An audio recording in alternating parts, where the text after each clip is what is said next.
South Korea is facing a population collapse. By 2060, the society and economy will no longer be able to self-sustain and the country will implode. Korean culture is very unforgiving when it comes to did you grow up in a family that has money or not? That's like one of the main things that's used to discriminate against people. And very severe. What I observe about Korean society is that if anyone wants to succeed, they have to go to Seoul, National Korea, and like Yeonse. Korea is the most expensive country in the world to raise a child per capita because of the expenses that go into private education. Yeah, most of the kids go to like more than 2 or 3 academies. SAT only happens once a year. That's an enormous amount of pressure to put on students. Was there a point growing up where you realized for the first time that, oh, my family is not rich? I had many struggles. I wanted to get a job in a big size company. I couldn't because I didn't have money. It's because I don't have a rich parents. My dad actually passed away 2 years ago and he was hospitalized for 3 years. Now that I think he wasn't meant to be in this world, my mom was the main person who, raised us. My mom was always, we call it like a 호랑이 mom. She was always one that who pushes to study. It was her first time being a mom. I was also judged because my family situation. When I was in high school, he also had a very much struggle in his company. Entire financial status started to break. Some people think because she had to take care of her dad, and if I date her, marry her, then all the money will go there. That's the moment I realized we are in trouble. Welcome to the OHDANM Experience, where you'll hear the best conversation you've ever heard. Before we get started with today's conversation, I have a small favor to ask of you. If you wouldn't mind hitting the subscribe button for any reason, if at any point you felt a moment of inspiration or encouragement, or if you just enjoy what we're doing here, it would mean the world to me and my team if you would go ahead and do that for us. And if you do, I promise I will continue to bring you the best guests that I can get and continue to have these life-changing conversations. Do we have ourselves a deal? All right, let's get on with today's episode. Today, you might have noticed that the conversation looks a little bit different, and that's because I'm wanting to do something a little bit different here. Today's episode is an emergency episode. And what I mean by that is South Korea is facing a crisis. And while there are many crises that the country is going through, the one in particular that I'm referring to is a population collapse. Most experts and the data show that by 2060, South Korea's population is going to be so much smaller than it is today that the society and economy will no longer be able to self-sustain and the country will implode. Now, today's episode is not going to be about the hard data of these kind of things, but it is going to be the story of someone who was born and raised in this country and has seen firsthand what are the factors that have led to the issue becoming the issue that it is today. So, without further ado, I would like to introduce to you our guest for today, which is Serena. Hi, Serena. Yay, hello. So, first question. Yeah. If you had to compare your life to a character from any movie or book, who would it be and why? Oh, the character. Never thought about that, actually. I don't think it's a character, but then, recently there's one K-drama that was very popular called 폭삭 속았수다. I believe that's When Life Gives You Tangerines in English. Yes, I've been watching that one recently too. Yes. Okay. And I think I would say the character over there is the perfect character of mine. Which one are you referring to? The The daughter's side. Not the Oesun, but the Her Oesun's daughter. Yeah. Interesting. Yeah, that was... every time I watch it, I had to stop the episode and then just call my mom and just cry like, that's so me and you and my dad. Like, I had to cry that much. Wow. Because it was so much aligned with what my life looked like. Looks like right now. I see. So, the character would be the Oesun's daughter. Okay. Yeah. So, her daughter's name is Kumyong, right? Kumyong, yeah. Okay. Kumyong. For people who have never seen the show, would you be able to give just a little summary of Kumyong and kind of help them understand who she is so that you can explain more of why you relate to her?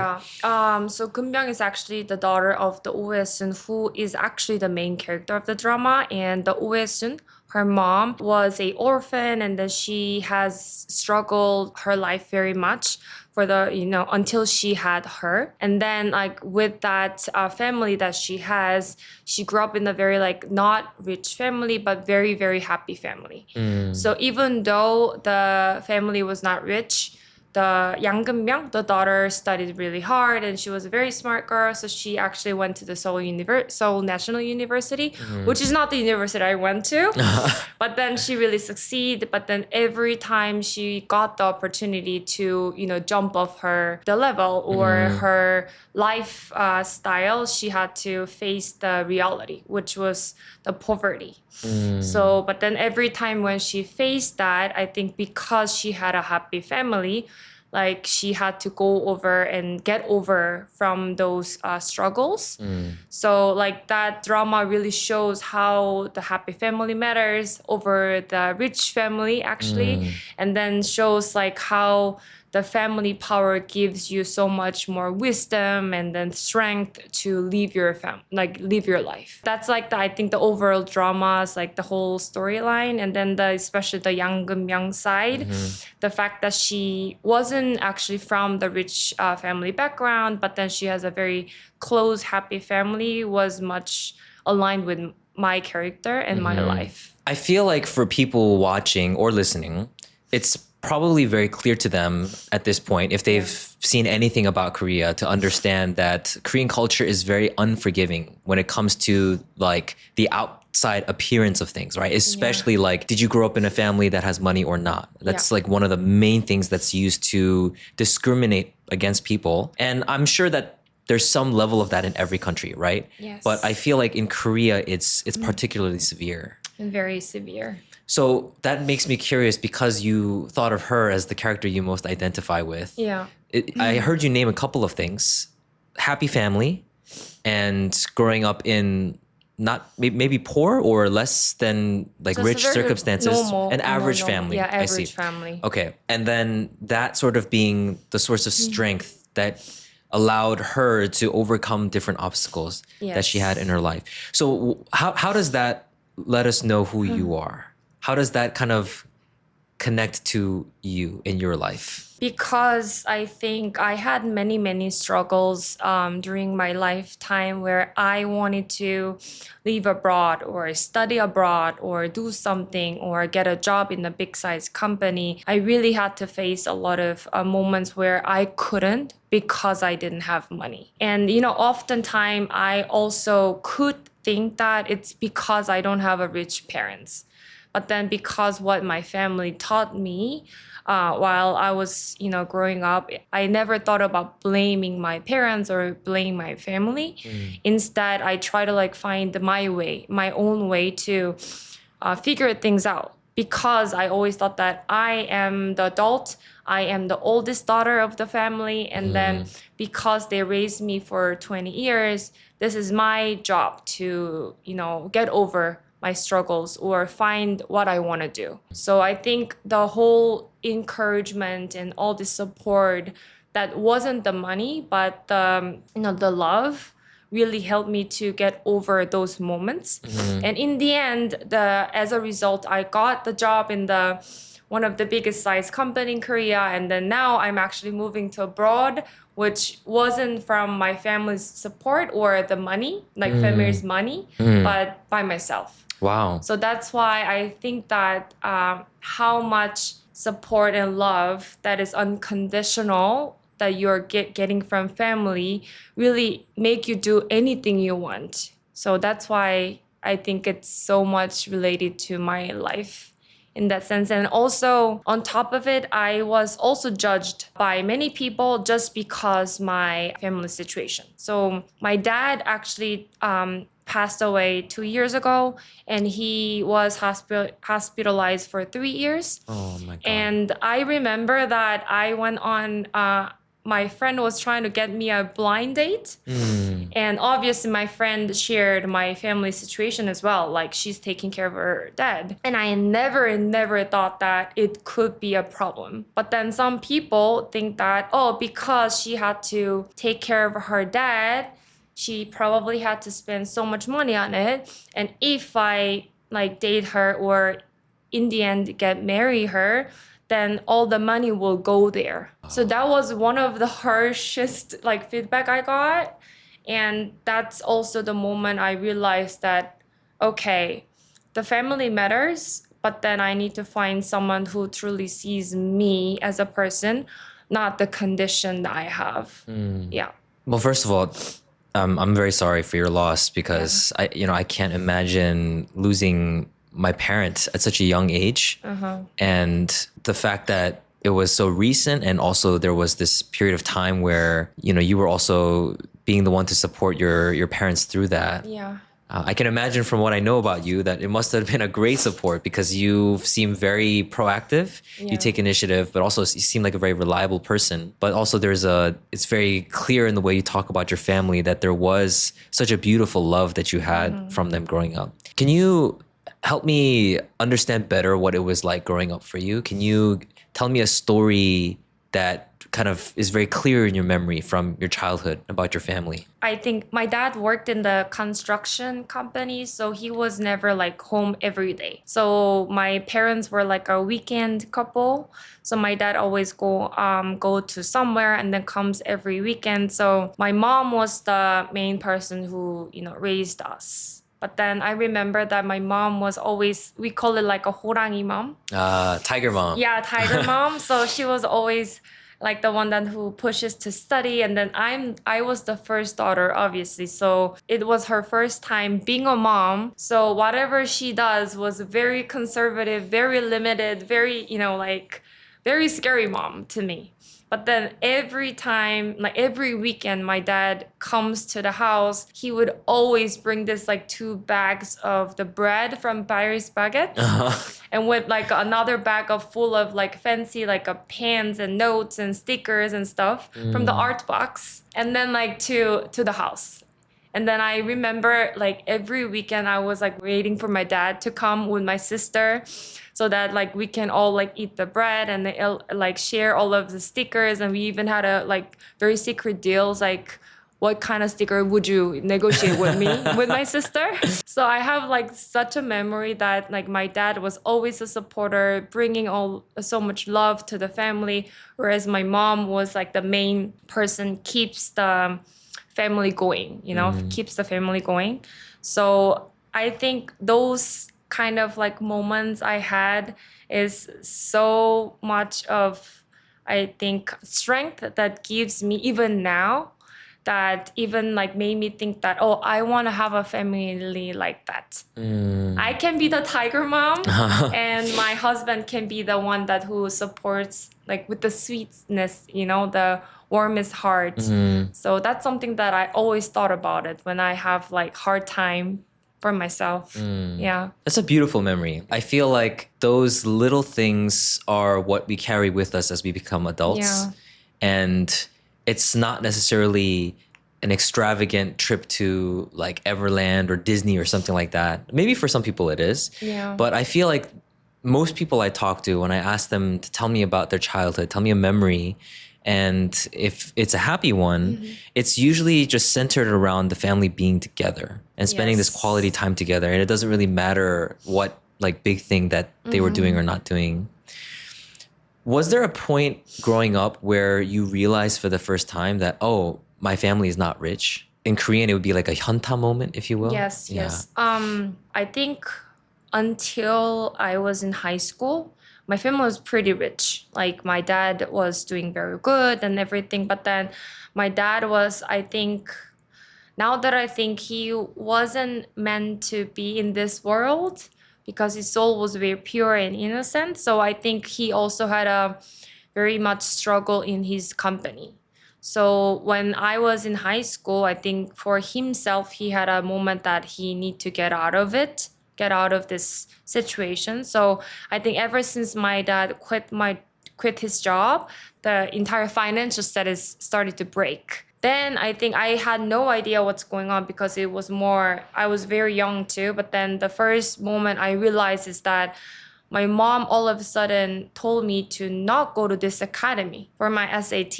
And I'm like, then obviously, as a young kid who's not even in Seoul, I was actually from the suburb. Then the fact that I'm stopped going to the academy, meaning that I have to do everything by myself, and then when am I gonna be able to get a good grade in SAT, and then am I gonna be able to go to Seoul? So I started to like connect these dots, and then maybe like my parents cannot pay for it. Then I thought about like, okay, maybe our family is in trouble. I think that's the moment I kind of like realized that, okay, we are in trouble. Where you grew up outside of Seoul, was it not a very developed city? It was more of like a quiet town kind of area? No, it was pretty big town. Pretty big town. Yeah. Can I ask city. where you? Cheongju. Cheongju. Okay, Yeah. got it. Very nice town. Very nice town. Yeah. Okay, I've never been. I'll have to. Yeah, I'll have you to go should visit. visit. Okay. What I observe about Korean society is that if anyone wants to succeed, they have to go to Seoul, especially when it comes to higher education, because this is where the sky universities are, right? Seoul National, Korea, and like Yonsei, and then even any university that's next level after that, they're all in Seoul, Yeah. right? And you grew up in Cheongju, and in order for any Korean student to get into one of these top universities, your SAT score is like the number one thing, right? The most important. Yeah.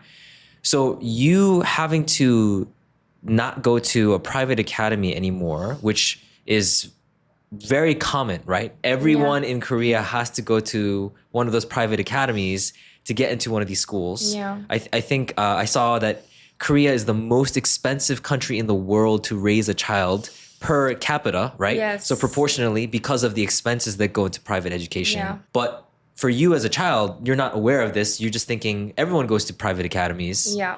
And And then, I'm not saying it's one. I used to go 3, and one of them I stopped going, which means most of the kids go to like more than 2 or 3 academies. It's not one academy. multiple academies. Multiple, yeah. So your mom was asking you to just let go of this one, or she was just kind of saying stop going to academies? One of them. Just one of them. Yeah, just the math. It was like a math academy. Uh-huh. Then I was like, math is something that I really need to work on more. I But see. then like, oh no, then how am I gonna go? How am I gonna study this by myself? Yeah. So then what did that journey look like for you to have to study by yourself, but you still graduated from a university in Seoul? Is that right? That's also another funny thing, funny story, because the first SAT I failed.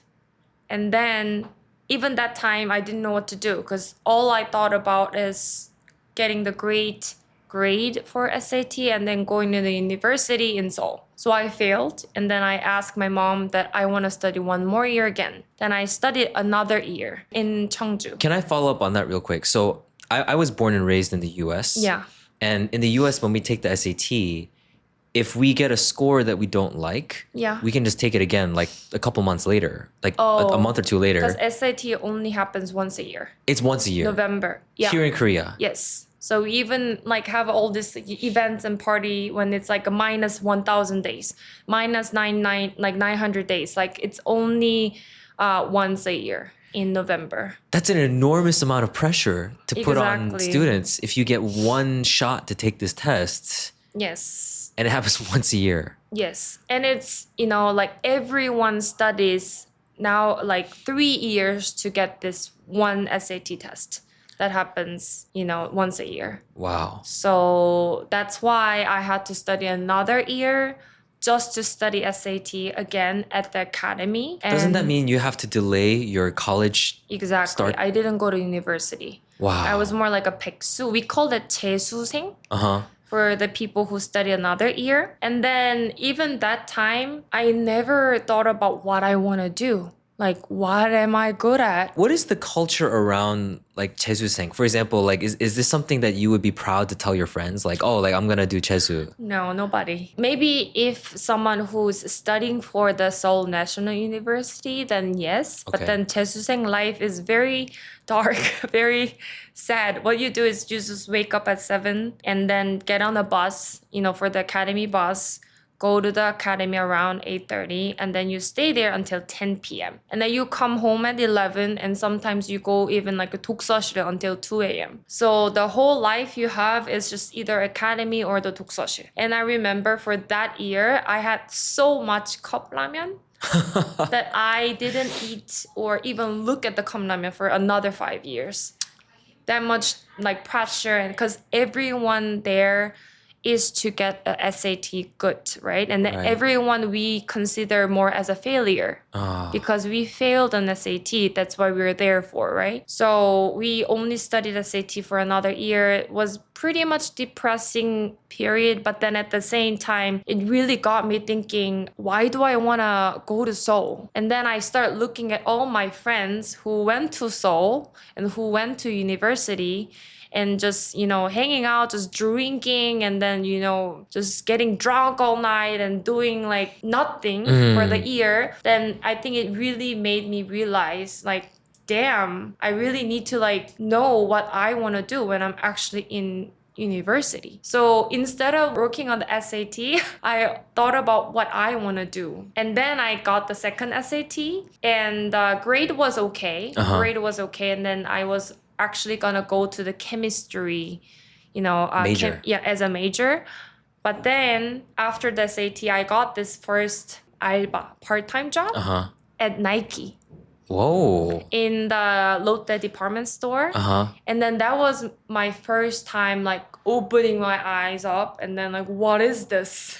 So what was it about your experience there that was so eye-opening for you? So it wasn't really working at the Nike. So it was actually part of inside of the department store. And then I saw these people who are wearing the suits who work for the department store, changing all the tags and changing all these tables for the events. So then I was like looking at it and how do they change these products for the bargains and for the discounts for the events? Like, what do they do and then how do they do? And then my manager told me that it's the marketing. It's called marketing. And then what is marketing? I didn't even know the word marketing back then. And I searched for it and there is actually marketing/business as a major. Okay.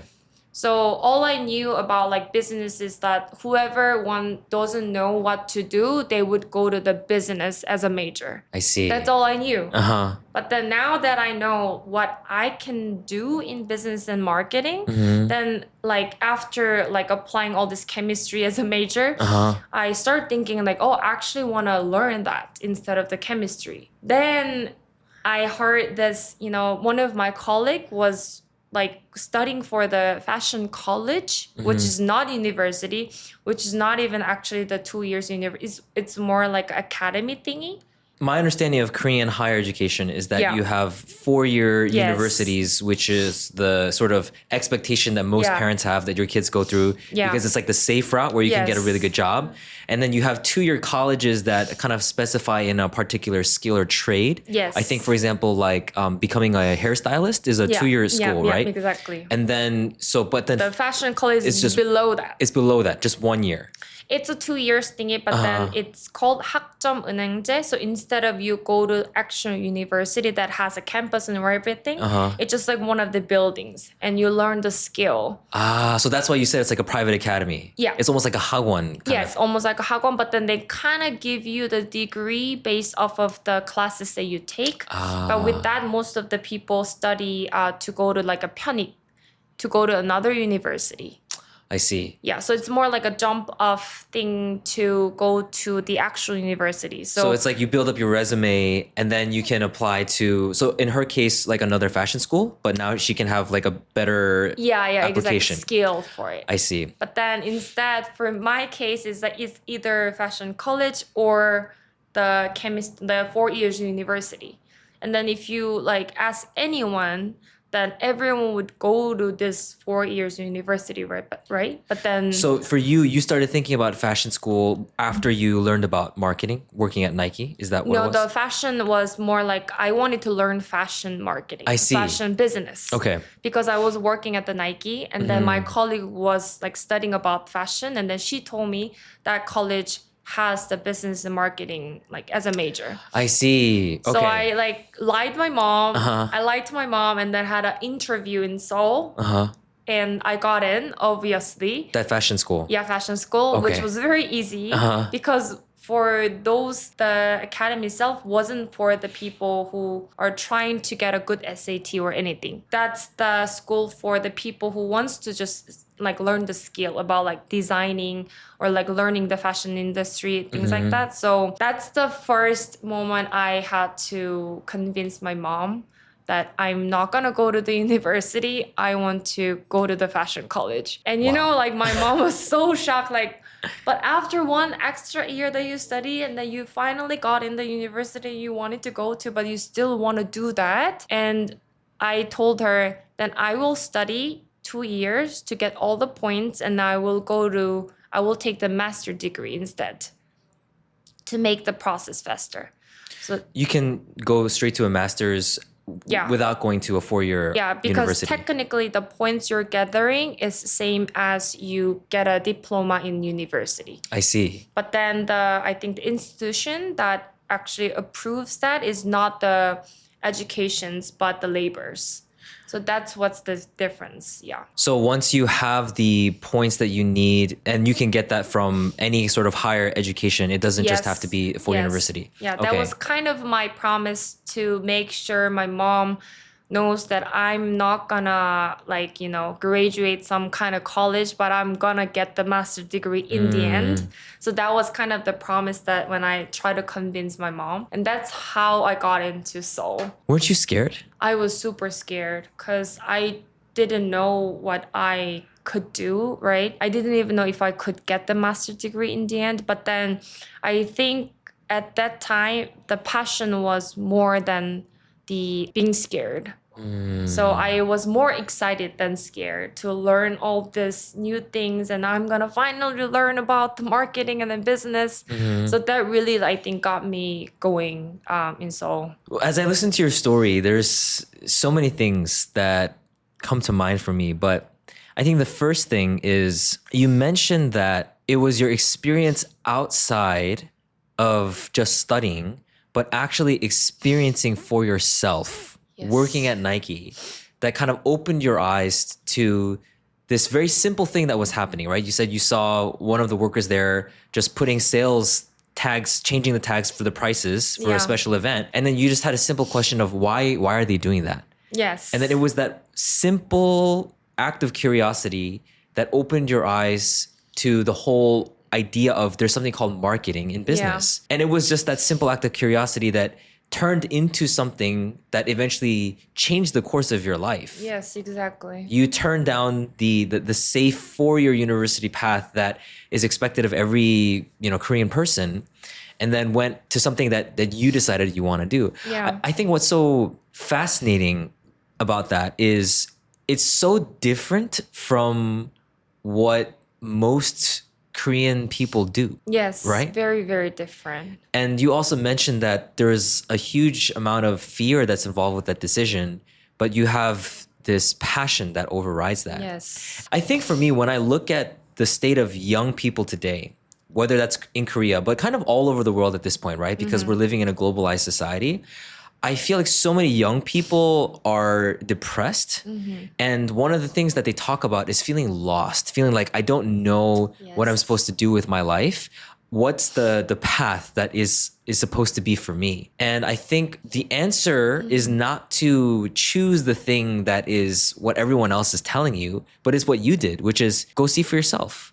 Go try it, right? Yeah. Just actually experience it, and then you're gonna get feedback from that, right? Yes. If you just take action, you're gonna, whether you succeed or you fail, whether you love it or you hate it, it's one more data point that you have in your life that you get to now use for the rest of your life and say, oh, I had that experience. Yes. And now I know whether that's closer or further from the kind of experience that I want to have. Yes, yes. In that process of getting the fashion degree, while you were doing that, were there other struggles that you faced that, again, because you kind of mentioned there was discrimination and hardship of you not coming from a very wealthy family. Yeah.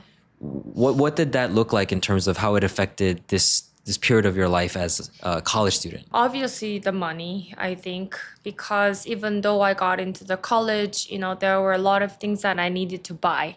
Sewing machines, all these fabrics and everything. And then I first had to find a place to stay because we are not from here. And that's where I got this little Koshian where, it's like 3평 size, and where everything Help me is understand that. What's hampyeong? Like how big is 3평 is, I think it's around like 20 square meters that has bed, bathroom, desk all together, and closet. so you're fitting the entirety of your living space in Yes. 20 square meters. Yes. So I even checked, when you open the door, from the door to the bathroom, it takes 7 steps. Like this 7 steps, not like regular 7 steps. Just 1 foot right in front of the other. Yes. And then if you just turn around, there's a bed. And if you just turn around, there's a desk. And there's a very small like window in the room that I could at least kind of breathe, I guess. So that's the room I was living in for 2 years. Wow. Yeah. But then It sounds like a prison cell. it almost like it, because the kitchen was all shared and there was only like a rice and kimchi like there, so I didn't have much to eat back then. So I remember like getting all this one pack of banana and then like eat it for 7 days for as a meal, because I had to work and study at the same time. So I was like working together, but then I think the first year I couldn't work because of my school, so my parents still really tried their best to support me. But then the second year I started to like work through my professors. But then now that I think, I never really thought that my life is so tragic, because for me to have that little over that little window, I could see the Nam Mountain directly. I was living in Chungmuro. Okay. So for me, that was very romantic, because for myself, I kind of like made a decision for myself for the first time, right? That's, I think, the problem that I see as a Korean kid, because we have such a clear one path of life to live. You don't really get to choose to experience what you like, what you want to do, and what you are good at, right? So I think I had a lack of experience where I choose something for myself and take the responsibility of it. So due to that decision really gave me so much motivations to move forward, because I did this for the first time for myself.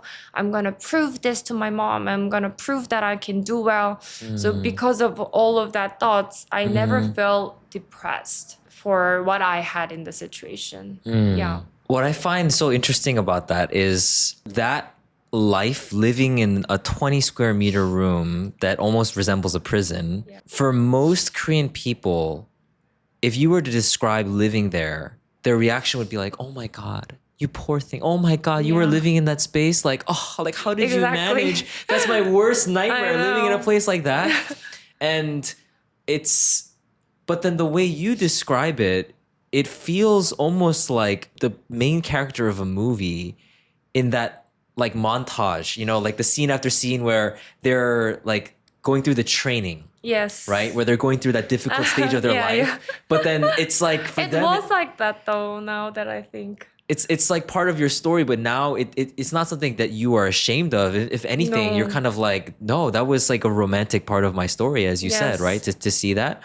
One thing I kind of want to, interject here is at the beginning of this conversation, I kind of mentioned that, Korea has the lowest fertility rate in the world right now, right? Actually, I don't think I mentioned that. I mentioned that the population is collapsing. It's because Korea has the lowest fertility rate in the world. I think the data shows, last time I checked, it was 0.71 babies per woman. And I think that what studies show is that in order for a society to have a stable population, every woman needs to be having, I think, 2.2 children. So that means that Korean fertility rate is a third of the rate it needs to be in order for the population simply to sustain itself. Yeah.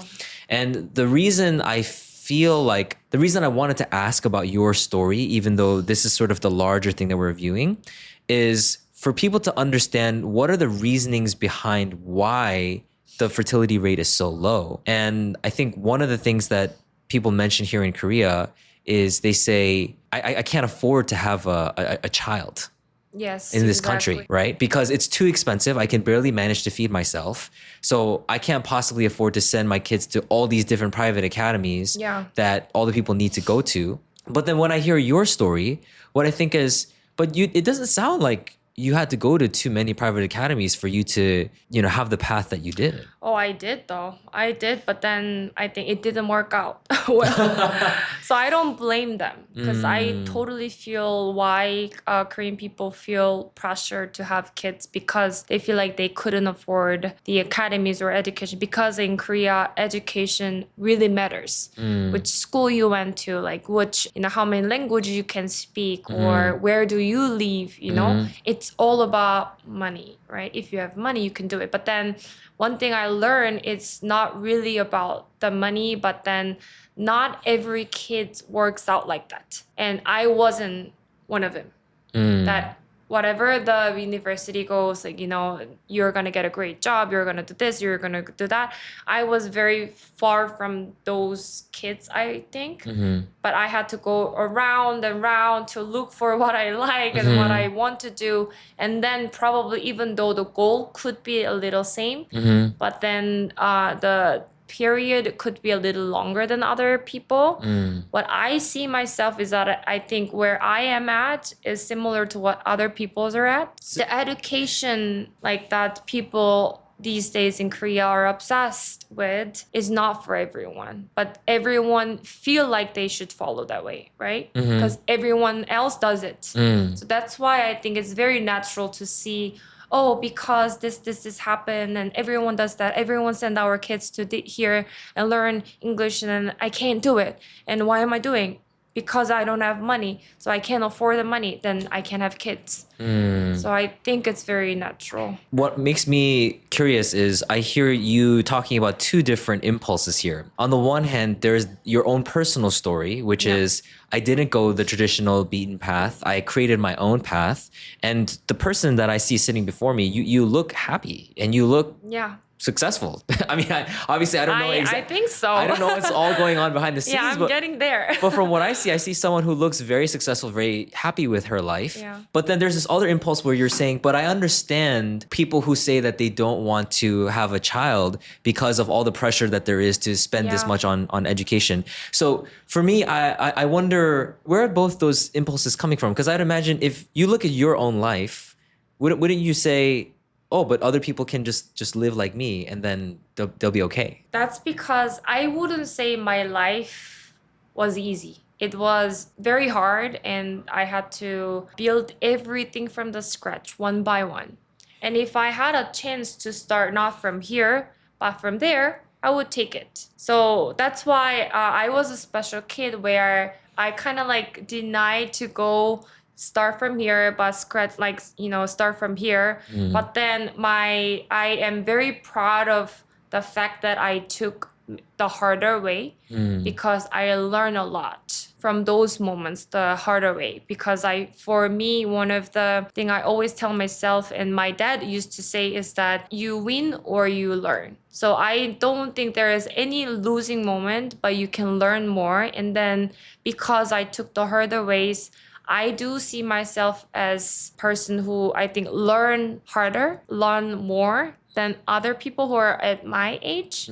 So that's why I think my life was a little richer than others. So I'm very proud of myself, but doesn't mean that everyone should live like me because everyone has a different background. And that's why part of me understanding the current reality, why this is coming from, and I could feel it, right? So my point is there is no answer. Nobody needs to live like me. Nobody needs to live like them. And everyone has their own way to live their life. But then the point is if you have to keep observing yourself, what you like the most, what you don't like the most, what you feel comfortable with, what you're not, and what kind of situation you are looking for. And if you want to be that person or at that level, what can you do? Is it going to university or is it opening your own business or is it becoming the content creator? So there are just so many ways. So that's why I don't think my life is the answer. I want to take us back to that moment where you're in that Koshian looking out the window at Namsan, because I think understanding a little bit more of what happens next will help me understand where you're coming from, because you talk about your struggle and you say that you learned so much from it, from choosing a path that wasn't as apparent as everyone else's. But then at the same time, I hear you also say, but I wouldn't judge anyone for choosing that path where I can start a little bit ahead either. Well, first of all, I think it shows a lot of self-awareness and maturity on your part to be able to hold space for these two different paths, because I think a lot of the times, which is one of the issues, honestly, on social media, is you have people who are so convinced that it has to be my way. Yeah. So I hear a lot of people say, I did it. I succeeded. I built myself from the bottom up, right? So don't blame the system. Don't say I didn't have enough money, or I didn't have support from my parents, or, you know, I had a terrible education, because I had all those things and then I succeeded to where I am now. So you do that too. Or the people who say, no, the system is broken, right? It's not individual responsibility. It's you have to make the playing field better for everybody so that they can all have a better chance. Stop telling people that they can do it on their own when really it's a system problem. I feel like a lot of the times it's one or the other. But in your case, you're talking about both of these things and you're saying they're both realities. So that makes me curious, because your story doesn't end in the Koshian one. You're still looking at the mountain. I'm wondering what happens next. How do we go from that Serena to the Serena here today? Oh, yes. So now that I'm in the Koshian, and then I'm almost the end of the Koshian life, and then I got this many job. I actually worked many jobs in the fashion industry. I was trying to be a model. At some point, I also tried to be the seller, clothing store, and I also worked for the company who was selling the uniform. I was like product manager of something. Then the company that I worked for next was the PR company. It was like a public relations company where they promote the fashion brands through the sponsoring the celebrities. So when I was working there with my degree, that was my first time realizing that if I work at this company for another 5 years, I will never reach a certain point that I want to leave in my life, and which was also financial status as well. That's the, I think, hardest time I was going through in my life, because back then there was a huge thing called 열정 pay, especially for the fashion industry, like people who work in the fashion industry who give you so little money but give you so much work. So 열정 pay is a term used to describe people who are being overworked but getting very little money. Yes. Okay. And some of the, especially if you work in design, you don't even get paid. I remember when I was working at the PR company, I worked with a lot of stylists who is always with a celebrities, and sometimes they don't even get paid at all, but then they get to work with the celebrities. So they work 24/7 for them, but they don't get paid. So that's why we call like a passion pay. So and then I started thinking what I promised to my mom back then. I'm gonna get the master's degree. That's gonna be the end of my education, status. Then I talked to my dad, what can I do? Because I don't want to end my career like this. I want to jump off my career. And then my dad advised me that maybe it's time for you to really consider the master's degree. And obviously the master's degree I wanted to go to was the business related. So I was looking at this MBA courses, and obviously it was so much money. Very expensive. Yes, and that's my first time getting all the student debts to get to that courses. So that's where I actually started to study again in MBA. How old were you at this point? I was 25. I was the youngest person in the MBA. So everyone was like at the 차장 or 부장 level at this KB Bank and Samsung and everything. So I was the youngest level, but then I think in the interview, I was very clear with what I want to do in this bit, like by learning the business even further. So I took the night MBA. So my life was the company that I moved to next, because the company didn't support me to go to the school because I had to work until like late night. I quit that job and I got another job, which was in Paju. Oh, I see. Okay. So my commute was 2 hours from my house. Wow. Every day I had a 2 hours commute to work in Paju. And then twice a week, I went back to Seoul for the MBA class until midnight, and then I came to home, sleep, another 2 hours of commute to Paju. So that was my another 2 years of my life. So you just sleep on the weekends, not yes. going out or anything? I mean, I wouldn't say I just slept because, I obviously I'm a very active person. So I had to go clubbing to release my stress and things like that. So I also worked hard, but play hard as well. Yeah, then that was my 2 years of my life until I graduate the MBA. So now you're 27 years old. You have your MBA, just like you promised your parents. Yes. I'm sure they must have been proud. And you also have a lot of student debt. What's going through your head at this point?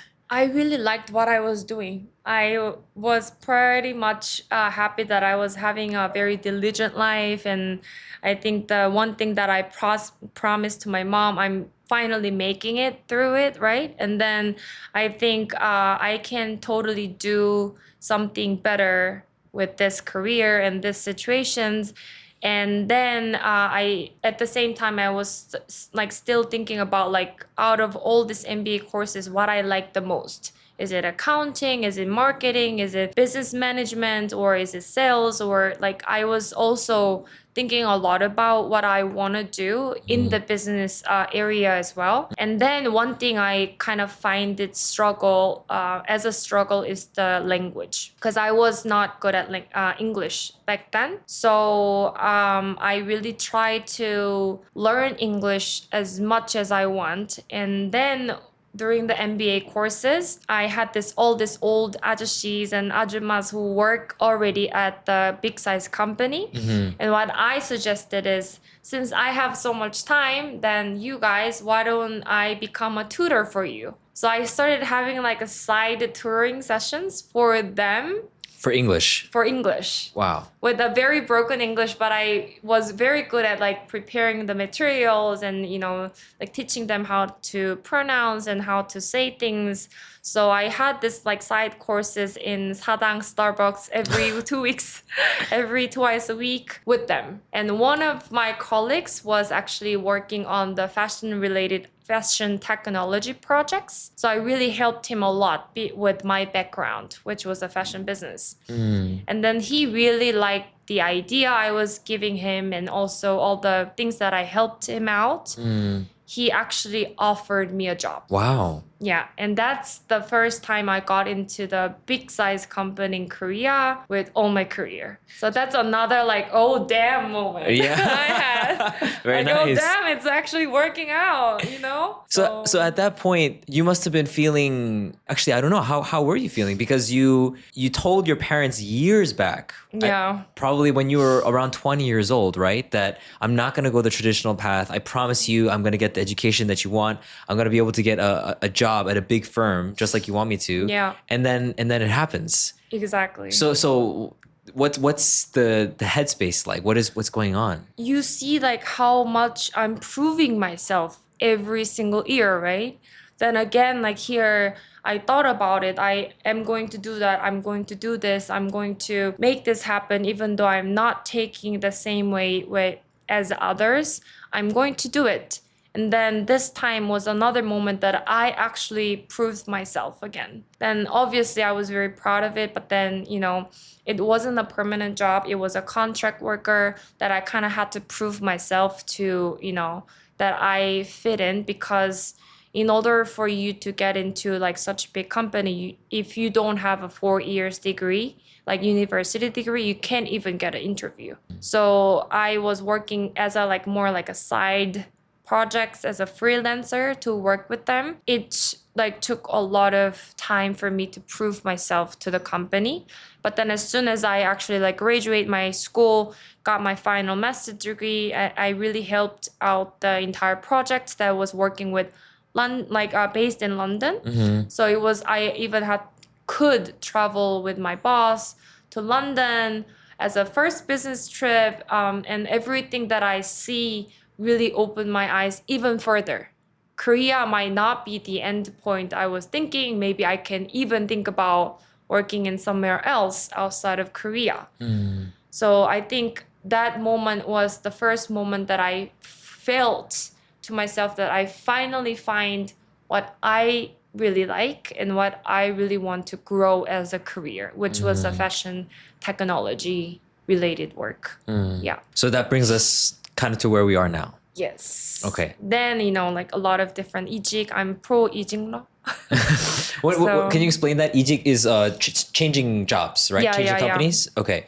And you said I'm pro Ejik law? Law. Okay, what can you explain that? What does that mean? That's the term. I mean, I'm not really proud of it, honestly. But then people who actually move to another job like multiple times, I become like I'm a professional at, getting another job. I see. So people who have a lot of transitions from one company to another throughout their career. Yes. Okay. Yes. Because that really needs a lot of self-awareness, and then you have to package yourself all the time. You have to be good at interview, and also you have to be very good at negotiating your new salary, right? That's also another way for you, like where you can jump off your salary. Yeah. I believe the data shows, I don't know about Korea, I would imagine it's similar. In the US, people who have multiple job changes throughout their career make significantly more money than people who just stay in one company throughout the whole time. Yes. So definitely that's a strategic move there. I guess now that we're here in the present, what I'm curious about is you looking at yourself, your own life. You mentioned earlier that you kind of ended up in a similar place as like other Koreans. Yeah. Would you consider yourself average then by Korean standards? Right now? In terms of your overall financial status, your health, your happiness, would you consider yourself like an average Korean? Oh, I do think that I'm way beyond than average. Because I do think that I'm very happy because I can't complain anything right now about my job, about my family situation, about my friends, and about my relationship and everything. And the fact that I could, buy some food that I want to eat and go on a date or go on a dinner with my friends, like I don't have to hesitate. Maybe if I start comparing with other people, maybe not. The fact that maybe I cannot buy Chanel bag, the fact that I cannot get a business class, flight. Then, you can think about it. But then one strength I built throughout this journey is that I only compare myself with myself. I only compare current version of myself. I think that got me really, really strong to this point. Where does that come from? That inner sense of confidence that you have? And more than anything, in Korean, we would say like 가치관, right? Yeah. So you have this set of values that says, I value my personal happiness, my personal freedom above, say, fitting in with everybody else. Because I feel like that's one of the big values that's here in Korea is you're taught from a very young age to fit in with everybody else. There's also this value of the way that you measure your life is by looking at the things that you're able to afford, like a Chanel bag or a business class ticket. But for you, you have a set of values that looks very different from that. How are you able to be so different? I think because of my mom. So as I just shared, all my life until 21 years old, my life was for my mom. I didn't know what I want to do. I didn't know what I'm good at. I didn't know what I like. Until that point where I worked at Nike in the Lotte department store. I really appreciate that, by the way. Thank you for, but anyway. I'm sure they're going to watch this podcast at some point. I really hope that. And then once I went to Seoul and start working and start proving myself to my mom, I think my mom also had a oh damn moment to herself that, I love that you keep using the oh damn moment there. That's amazing. Yeah, because she also thought that the way I raised my child was not for her, but probably was for myself or for others compared to others in a situation. I thought that I need to raise my kid like this by sending academy, by doing this, by making her to stop playing piano because she has to work on the SAT. But then now that she's doing everything by herself, she kind of like saw the trust in it within. So she told me that once, that I kind of thought that I didn't know how to raise the kids. But then now that you're doing everything by yourself, doing great, I kind of realized that as a parent, I just need to support what you want to do, what you like to do. So she raised my younger sister that way. So I think she also learned from me and then reflected that and then actually applied it to my sister. And so my sister has so much more like a freedom when she was in high school. She never really like had a pressure when she was in studying SAT. But then in the end, when she went to the university, she got like a full scholarship for 4 years, entire years. Wow. So again, my mom also proved herself. Again, if I let my daughter do whatever she wants, they're gonna find a way. So I think by hearing that from my mom also kind of like shows how much my freedom takes the responsibility, but then gives the that much of rewards to yourself. So I think the more I live that way, the more I was confident the way I live. Yeah. I think this is a good time to circle back to the sort of larger societal issues, because in addition to Korea having the lowest fertility rate in the world, which is what's contributing to this population collapse, another sort of data point about Korea that is very well known for is that Korea also has the highest suicide rate in the world. And I can't help but think that these issues are all related, right? Obviously, low fertility is contributing to population collapse. I mean, there's also immigration, but that's another thing. And then there's the fact that you have the highest suicide rate in the world. And I'd imagine also must contribute to whether people want to have children or not, in addition to things like having the most expensive country in the world to raise a child per capita. So when I listen to your story, I hear such a hopeful message. But when I look at society at large here in Korea, I see something that's absolutely dismal. Yeah. What are your thoughts on that? Do you want to have a family of your own? Yes. I want to have, 2 children as well. So I'm wondering, why would you want to have children compared to the majority of South Korean young people who would say, no, I don't, or I can't? Oh, that's also because of my personal experience I had with my dad. When my dad first, got really sick. Obviously, I was the first daughter, so I was like helping my dad and everything. But then obviously, because I had my younger sister, because I had my mother, we could actually make a teamwork out of it. So I was the one who communicates everyone or drive my dad. Like I even got a car for the first time because of my dad, because my dad had to like go to emergency like every 3 weeks. So I had to like every time we had to like pack his stuff and then be on the bus or be on the taxi and then move to another hospital. So that's also a reason why I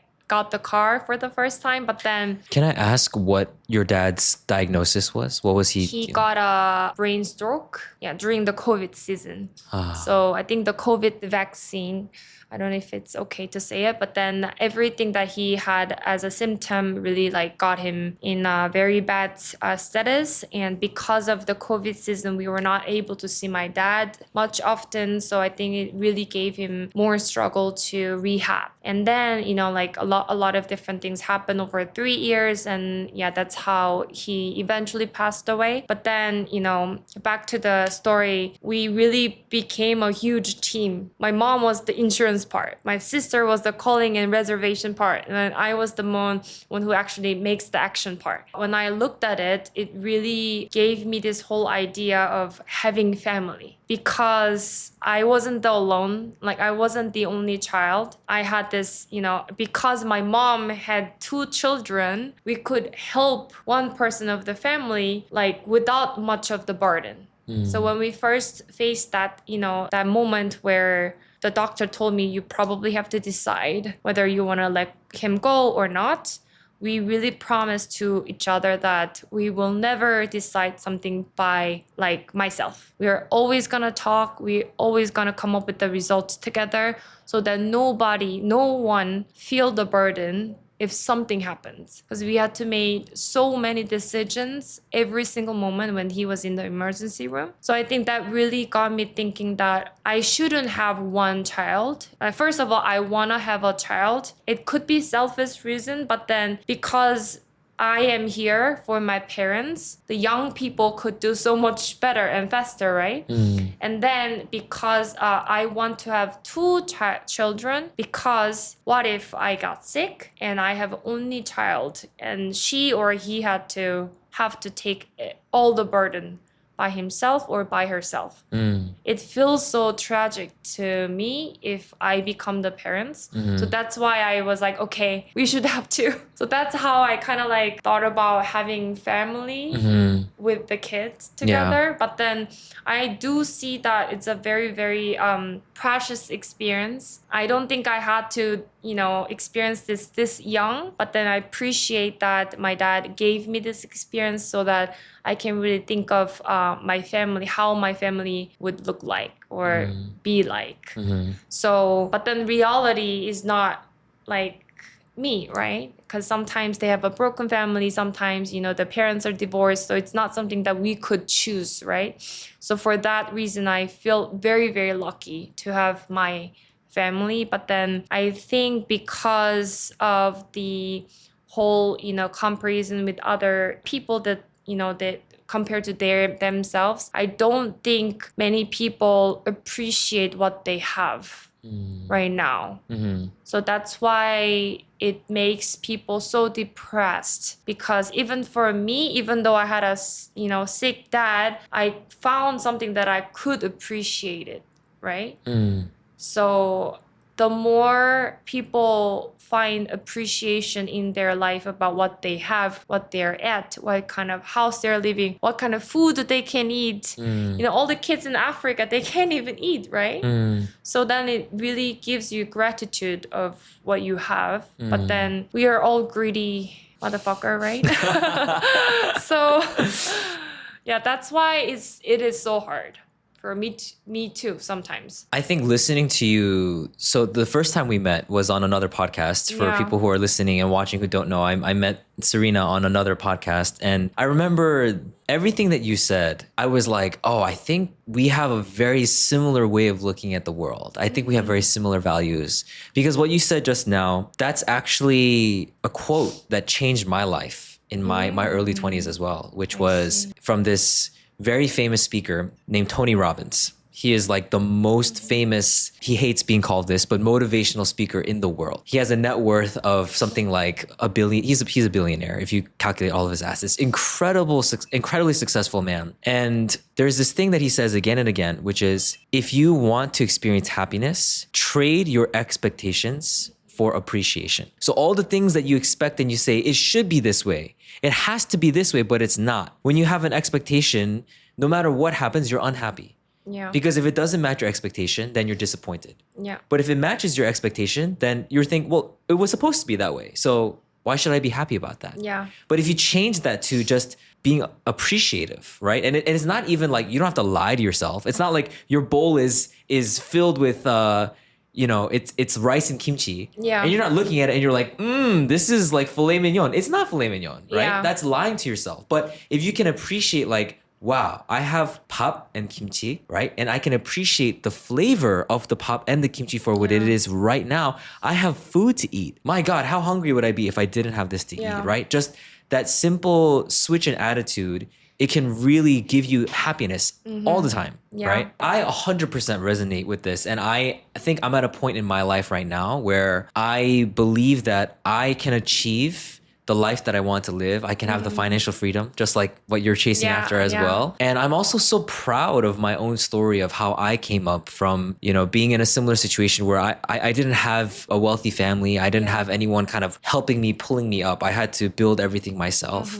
But I think another thing is, I chose to come and live here in Korea 6 years ago. And I know that I'm living this life and that I meet people like you who've lived the life that you have. Yeah. But then when I look at these data points, these statistics, what I think is just what's happening, and why is it that these people here are experiencing something so different from what I experienced in my life? And that's one of the things that actually drove me to have conversations like this, because I always want to learn. I want to hear someone else's perspective. Yeah. So I hear you say that for you, you do want to have a family of your own. If there were a mom listening to this, which is unlikely because this is all in English, so it's not likely that a Yeah. Korean mom would be listening to this. But let's say that there is a Korean mother, right? Or someone who wants to be a mother, and she's listening to you. And if she were to say, Serena, I want my child to be okay, you know, I don't know how I could have a child to live a life and end up happy like you, end up Yeah. feeling proud of her story like you. Because I think at the end of the day, that's what every parent wants for their child, right? It's like,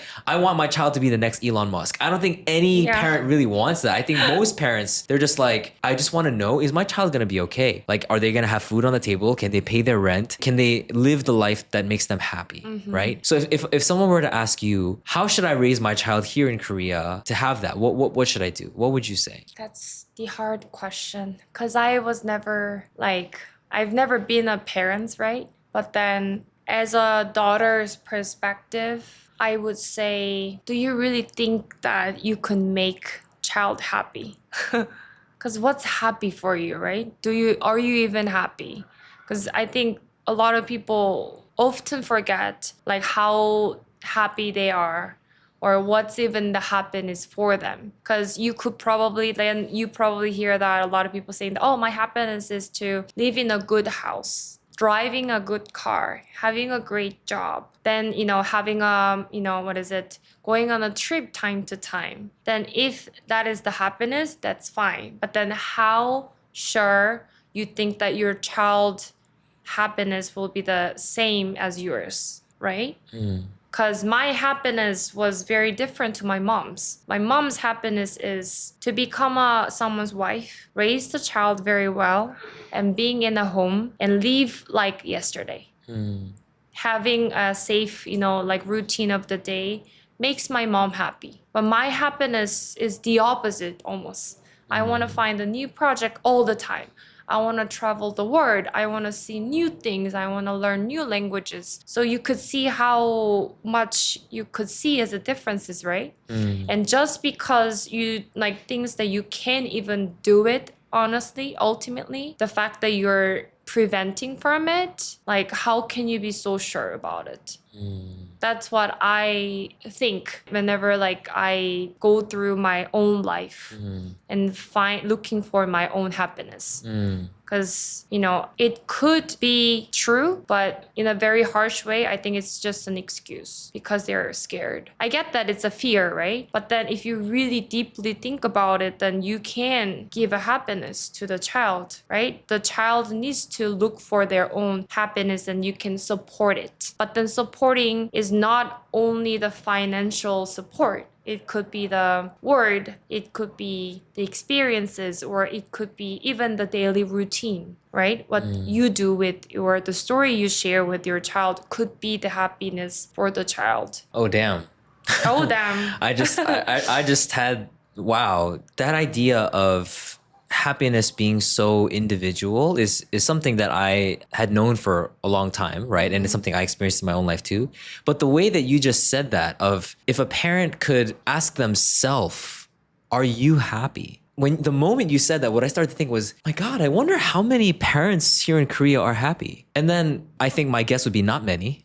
Yeah. It seems like not many. But if you yourself are not happy, how could you be confident that you could promise your child that when you yourself are not happy? Exactly. It reminded me of a conversation I had with my mom a couple years back. She visited Korea with my sister. And it was the first time that both my mom and my sister were going to be here in Korea for the same time. And for both of them, their reasoning was they wanted to spend time with my 외할머니, my maternal grandma. My 외할머니 actually passed away early this year. Yeah, about a week before my birthday. And it was very sorry. Yeah, it was very sudden, but she passed away very peacefully, which I'm very grateful for. She went in her sleep, but a couple of years back, my mom and my sister kind of both thought, COVID is now over. We can come to Korea. We can see our grandma. Let's try to spend time with her because we don't really know how much longer she has. So my mom and I, we went to this restaurant before my sister got to Korea, and we were just talking, the two of us. And at that point, I was just trying to have an honest conversation with my mom about, what's going on in my life, what I've been doing. And I was very excited because it was a lot of really great things that were happening for me. I had decided that I was going to quit my job as an English teacher in Daechi, which I was doing at the time. And I was pursuing other things like social media for the first time. I was also doing modeling for the first time. So I was doing like body profile pictures. Yeah. And I remember I was excited to share this with my mom because for me, I was like, I'm building this life for myself and I'm happy. But when I shared with my mom about what I was doing, she got very critical. And my mom has always sort of been a critical person growing up, but she was like, why do you have to do that? Why do you have to be on social media? Why do you have to do body profile pictures? And why do you have to try to get all this attention for yourself, right? Like, how would you feel if I went on social media and I was like showing off my body and like my underwear? Like, would you think you'd be proud of me, Very mom way of saying. And I remember I said to my mom, I was like, Amma, honest to God, if you wanted to do that and you were confident and that made you happy, I would support you. I'd be like, go for it. And my mom was looking at me like I'm insane. Like how could you say you'd be okay with your mom being on social media, like, doing body profile pictures? Yeah. And it was in that moment where I was very tempted to respond to my mom in a very emotional way. But then I caught myself and I just thought, I need to communicate this to her in a way that she's really gonna understand. I said this to my mom. Exactly. I said in Korean, 엄마, if I live my life exactly the way that you want me to, I do everything that you want me to do the way that you want me to do it, can you be responsible for my happiness? I said that to her in Korean. Like, 엄마가 나를 책임질 수 있어? 엄마가 내 행복을 책임질 수 있어? 엄마가 나의 경제 책임질 수 있어? I asked her, can you be responsible for my happiness? Can you be responsible for my finances? Can you be responsible for my fulfillment? Can you take responsibility for all of that in my life? And if you can honestly say to me right now that you can, then I will drop everything that I'm doing and I will live my life exactly the way you want me to. And my mom just got quiet. And that never very happens with my mom, right? Yeah. It is she very had true. her OHDANM moment. She had her OHDANM moment. Yeah, Exactly. There you go. She had that OHDANM experience. Oh, damn, my son. She wasn't even on the podcast and she had it. But that's exactly, and she never again criticized me or commented me about, what I'm doing with my life that she disagrees with. I mean, don't get me wrong. My mom will still, if I tell her like I'm doing something and she's not a fan of it, she'll be like, I can tell she's uncomfortable, but she doesn't ever criticize me, which I really appreciate from my mom, right? The fact that she was able to have that attitude shift. But I think it just speaks to this truth of what you're saying of if people could just understand that another person's happiness is not my happiness. Yeah. And I think it's easier to do that when you're not a parent.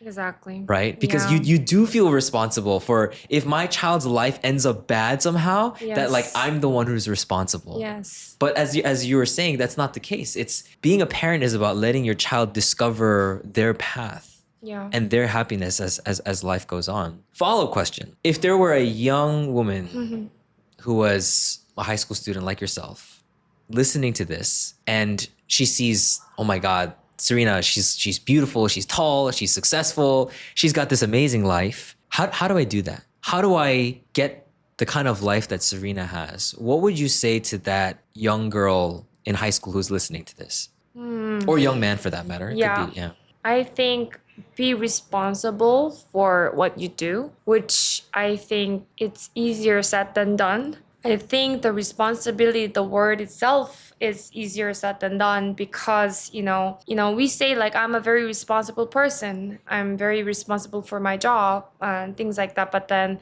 I think it has many, many aspects when it comes to the responsibility. It's your own decision.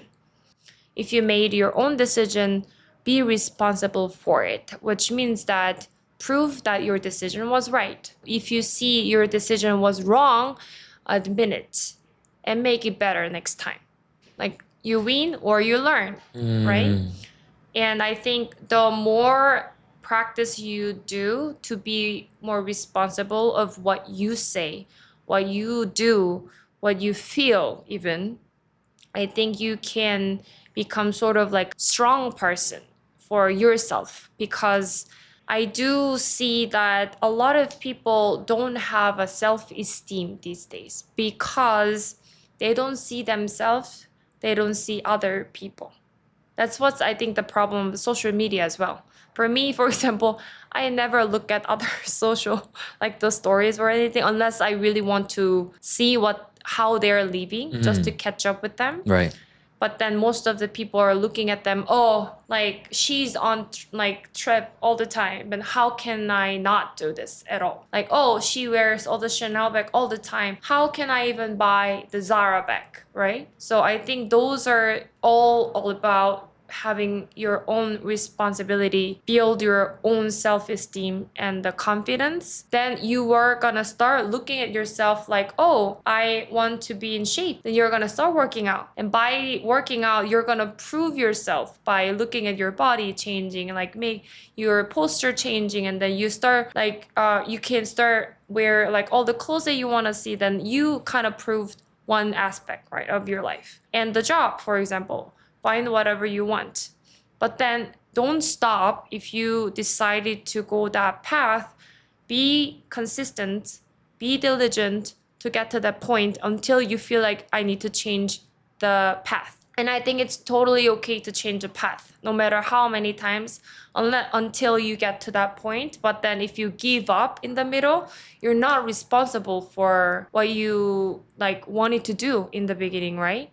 So I think that word itself often, I think, translated very shallow way, but then I think I want every like little young girl or man to take that word more seriously and accountability as well to build their dream, build their life, I think, stronger and better. Then that's how I did, even though I didn't start in a good status or in a wealthy status. I always try to do one by one, step by step, so that I don't feel like I jump off or I flew.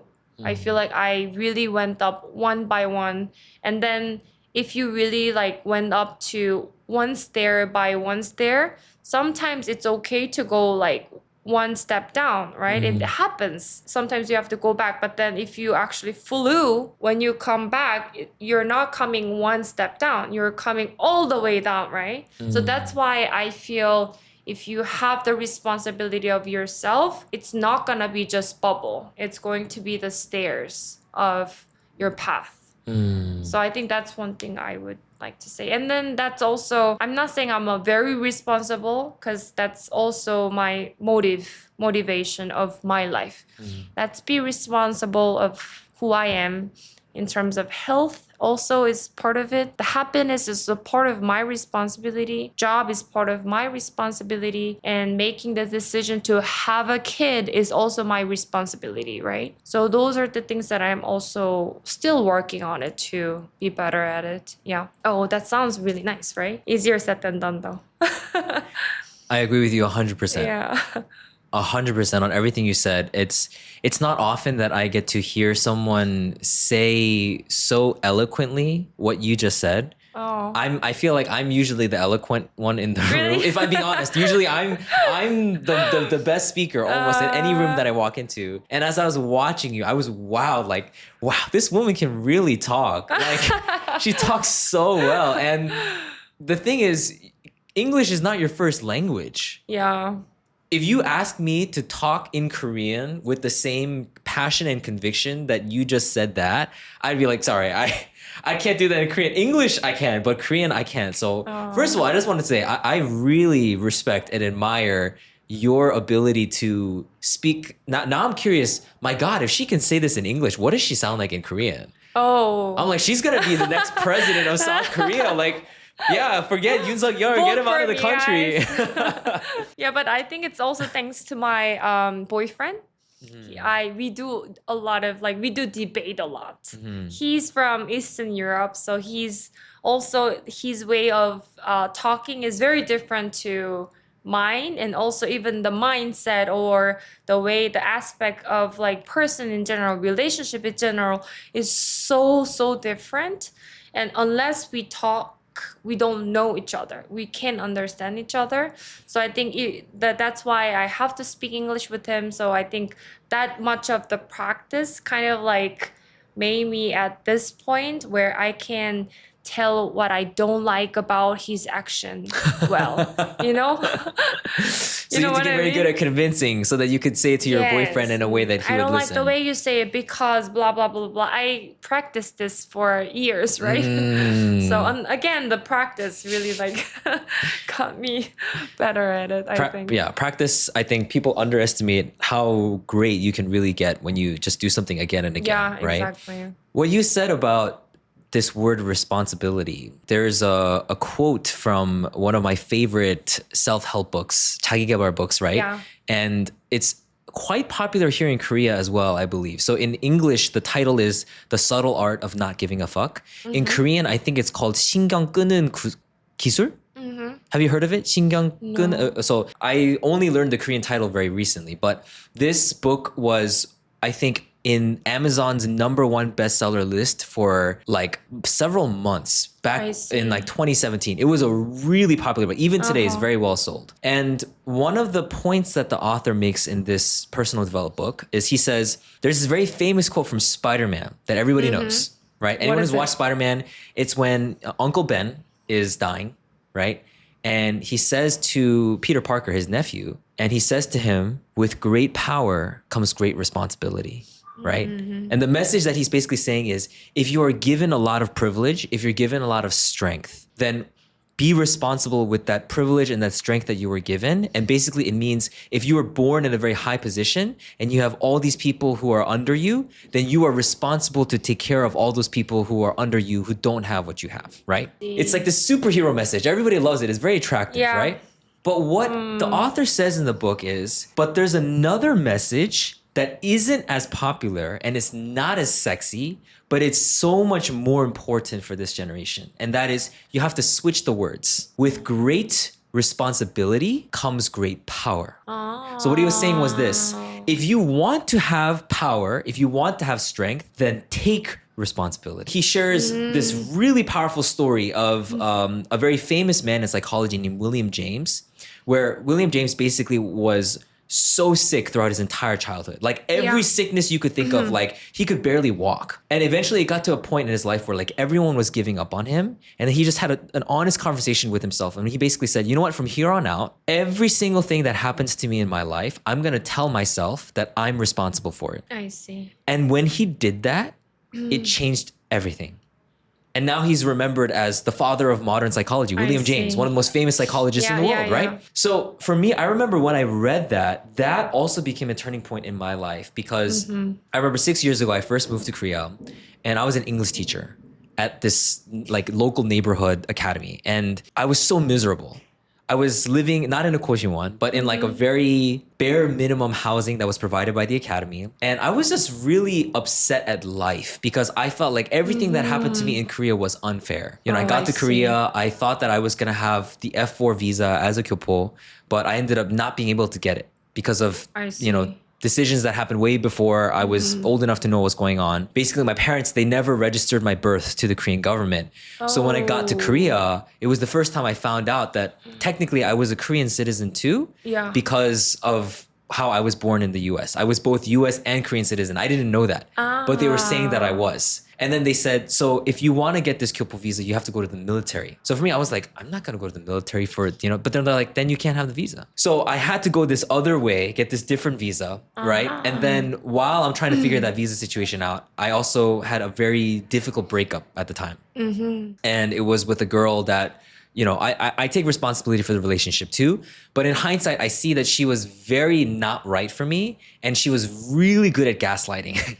So I have this, girlfriend who's constantly gaslighting me. Then I'm having these visa situations. And then at work, what happened was there was a 실장님 there who was my mom's age. And she started talking really badly about my boss in front of me. And for me, I would just listen, because for me, I just wanted to be empathetic, like, listen to her. I understand. And then one day I got a call from my boss basically saying, you need to have a meeting with me right now because I heard that you were cursing me behind my back. So I was so confused. I show up to this meeting, and then when I listened to everything she's saying, all the words are from the 실장님. So I found out that basically my 실장님 went to my boss and told her, hey, Mr. Daniel is saying all these terrible things about you behind your back. And it was all the stuff that she was saying. Yeah. So all these things are happening to me at the same time. And I remember I was just so mad, so miserable, and just feeling like a victim of life. Until I thought about those words, right? With great responsibility comes great power. And it was in that moment I decided, okay, I'm kind of at rock bottom now. Like, I don't really think my life can get any much worse than this, right? So since there's nowhere to go but up anyway, maybe what if I just think, okay, how can I make my day just a little bit better? That was it. Because I was really depressed from the breakup and all these things that were happening. I was seeing a therapist at the time. And I remember what my therapist said to me was, what is just the next step, one step you can take next to make your life, make your day just a little bit better? Not your whole life better. I don't want you to start thinking about how you're gonna find an amazing woman and have an amazing marriage and raise this amazing family and make millions of dollars in your future business. I don't want you to think about that. I want you to just think, what is one thing you can do right now to make your day just a little bit better? You became humble. I became very humble. Yeah. Yes. And so what I thought was, okay, one thing I could do right now is making sure I continue to work out. So I made sure I did that, right? And then another thing I could do, make sure I'm drinking enough water. So I started to drink more water, you know? And then as a teacher, what I thought was, okay, I hate being a teacher. I hate the kids that I'm teaching. I hate the fact that like there's no structure in this academy. So I thought, okay, so what's one thing I can do to make this job better? And what I thought was, you know, it would be nice if I could have a little bit more fun in class. I think that would make my day better. So I started thinking, okay, how can I have more fun? And I thought, well, I like making the kids laugh. So every day my goal became, I'm going to make my kids laugh every single class. That was it. Just one time I'm going to make them laugh, right?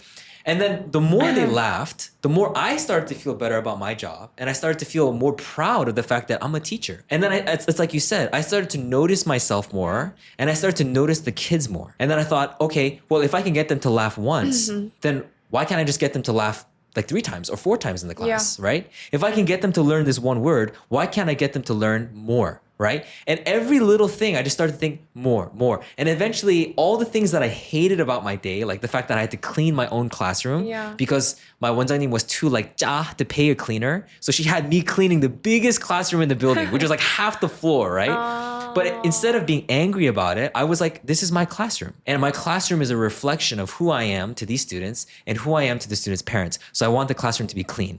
Everything. So I would mop that floor as clean as I could get it, dust all the bookshelves and everything.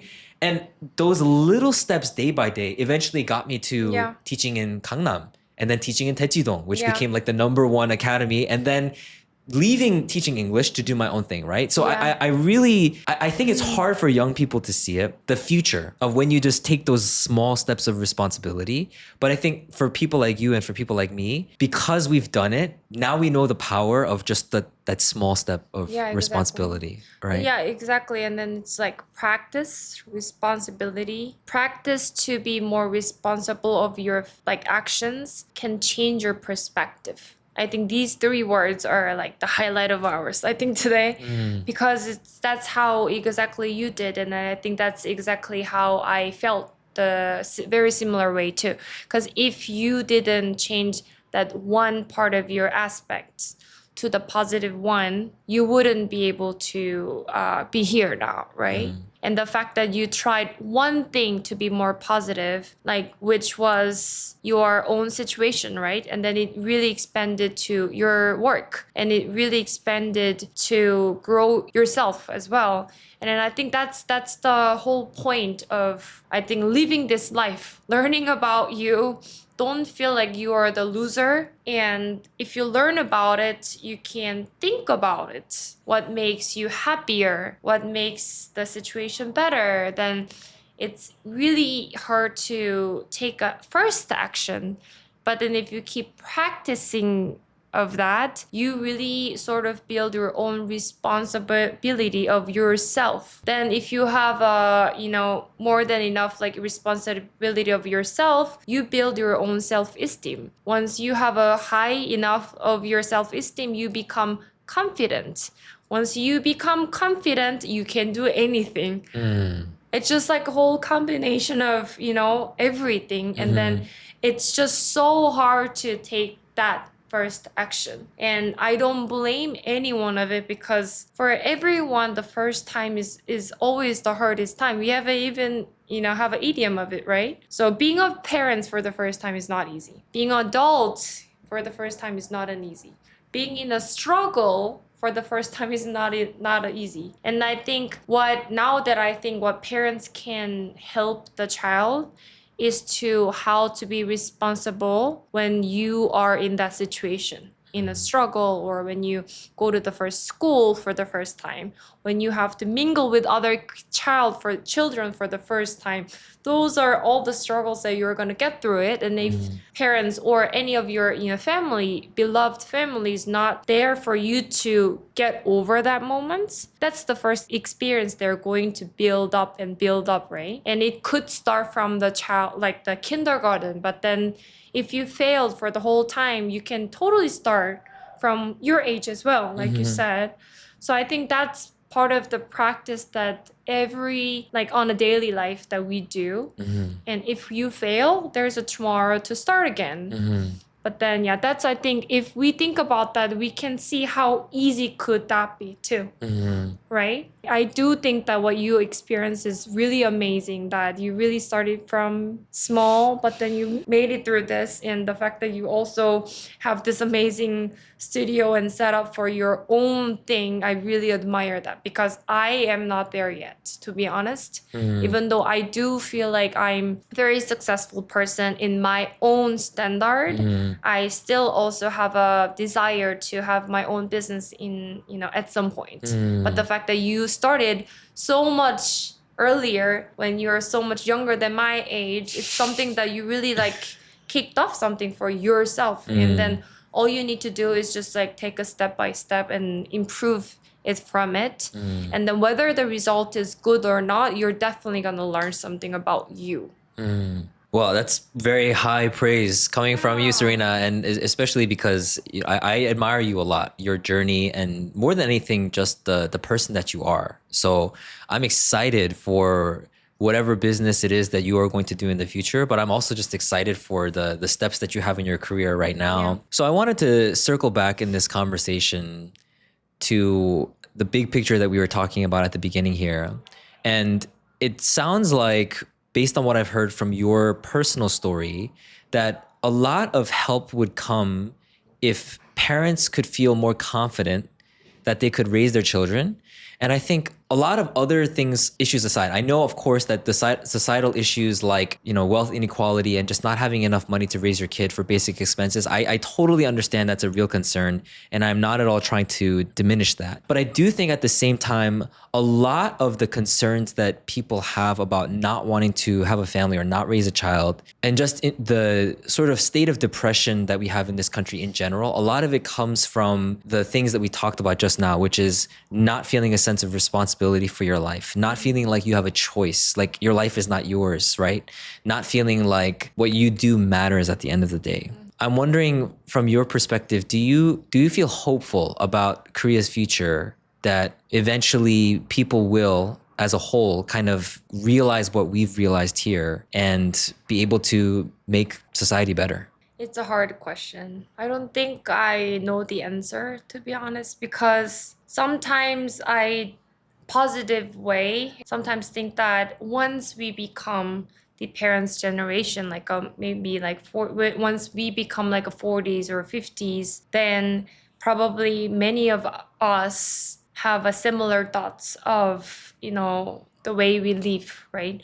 Not to follow the same path, but to find the individual happiness. So sometimes I think of that, and then it really gives me hope that maybe the way we work in the society, the way we work in the bigger size company will also change culturally, right? Because we are the millennials who kind of went through that transitions where we had to say yes for everything what boss said, but also at the same time for a Gen Z who is very standing up for themselves, right? We are kind of in the middle, and me as a person who works for a corporation feels that on a daily basis. But then at the same time, because of the current situation, which is nobody wants to have kids, I was just watching this video that it's just a fact. We are not going to have many babies. in 30 and 40 years. And then even for me, even though I pay so much tax, then the fact that I know that we're not going to get pension anymore once we become 60, because we're going to have so many people who are my age, and there will be so much less people who are 20s, 30s. It already kind of gives me all the disappointment from the country just in general, right? And then also have for myself, oh, I shouldn't put all the money in the bank account, I should invest. Like that just quickly changed my own individual plan as well. So in the negative way, I do feel like similar to the global warming, aren't we too late to look for the hope or look for the happiness again? So if so, should we look for the happiness that we had before, or look for the new kind of happiness that we can search based on the current situation? Then obviously it's not something that I think individual person can do. Obviously we need the help from the country, I guess, the government side. But I think it's not, I do think that we shouldn't think that we're going to go back. We're going to be able to go to the old days. We're gonna face the new future. We're gonna face the new, century. We are gonna face the new society with a new mindset. And then I think we really need to find a way to adopt that reality, like take it, admit that reality is with a very little babies and very many elders. Then I think if we admit that fact and try to plan something, we could find something out, I always tell my boss, even my colleagues, or even my boyfriend, if we think about the company, how I work with my boss or colleagues, if you really come down all the way to the individual, it's not that different to a relationship you have with your girlfriend or boyfriend. It's just the bigger size of it. And if the society, in general, like society gathers and then it becomes a country, right? And then if you actually look at how country works, how government works and everything, if you really come all the way down, it's not that different to how you live your life. And I do think that people have an ability to do that way. But then with all this, other reason that we were talking about, the money and all these comparisons and all this reputation that they have, this kind of destroys over those very genuine happiness and genuine purpose of having a good life. So similar to that, I think we should just face what we have instead of ignoring it or denying that we can't make it better. Let's make all the babies all of a sudden all together. You have 5, I'll have 5. It's not going to happen that way. So I'm very neutral about it in the end. That's my point, yeah. It sounds like I know who I'm voting for in the next Korean election, Ooh. which is Serena. Serena for president 2025, everybody. So that's why you're here on this podcast, to announce your presidential race. So. Yes. In all seriousness, I do think that you have so much long-term potential to change so much about Korean society. And not that it's my place to put that upon you. I mean, your dream could be no, I want to get out of Korea. I want to live my life and raise my family outside of the country, which if that is the case, I totally get it. Honestly, I'm coming from a place of privilege where on the one hand, as a foreigner, I have to face some, obstacles living in Korea, but that also means that I have the benefit of, I have another country. I have the United States that I can go home to, just not the best right now, with our president at the moment. But, it's, I have that choice. I can raise my kids abroad if I want to, right? And I know that not everybody has that. I think for me personally, I do want to believe that there can be change for the better in this society, and that it needs to be people like me who are willing to show others a better way, who are willing to potentially be a parent, to have kids, and to show all these other parents I'm actually not sending my kids to those academies because I don't think that that's the best way that they're going to learn. To show them that, there's another parent that's willing to go first and not do that, to kind of give, but it's a very hard thing to do, like you said. Very hard. And I don't think... Unless you're very strong. Exactly. I think I am strong enough to do that. And I think based on what I've heard from you, I feel like you are also strong enough to be that kind of position of leader. So. Yeah, You know? I really hope so. Serena, we've talked about a lot of different things today, but I feel like I have learned a lot, and I've had multiple damn moments on this podcast. So I just wanted to say thank you so much for coming on and sharing your personal experience, and also talking about these issues that are really difficult and really big in terms of just how much scale and how many people that they encompass. Yeah. I feel like you were the perfect guest to be able to talk about all of this with. And yeah, I'm very excited for your next steps. Thank you so much. And then I don't think any of my story could apply to everyone, right? Because everyone has their own unique stories, and I think every story matters. And I do think that my story is one of them, and I just like to package it maybe better and make it sound a little more special, but then it's not really something that nobody can do or like anyone cannot do. And again, I think through this experience, I also, again, by talking with you, I feel like my life matters, and I should focus more on like myself even more, absorbing what I say more, what I act more. And I think that will help me to figure it out for my life better in the future. And also, I'm learning a lot from you as well. And then you said that it's really hard to change things as a individual, but then I think by talking about this and putting this, on the YouTube channel, and then you trying to also influence other people is already a part of the change, I think. So you're making a change, and I hope you also stay in Korea and raise in Korea and change Korea as well. So thank you for inviting me. It's been a pleasure. Serena, we have a closing tradition on this podcast. So the last guest leaves a truth or dare for the following guest, not knowing who that person is going to be.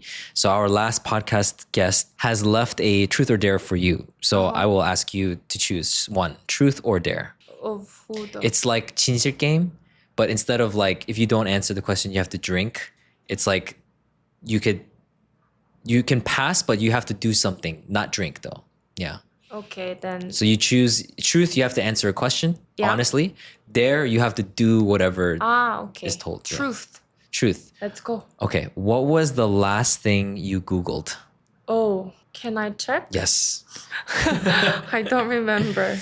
And I can examine it to make sure she's telling the truth here. I Google how to spell Lodgerdat. How to spell what? Lodgerdat.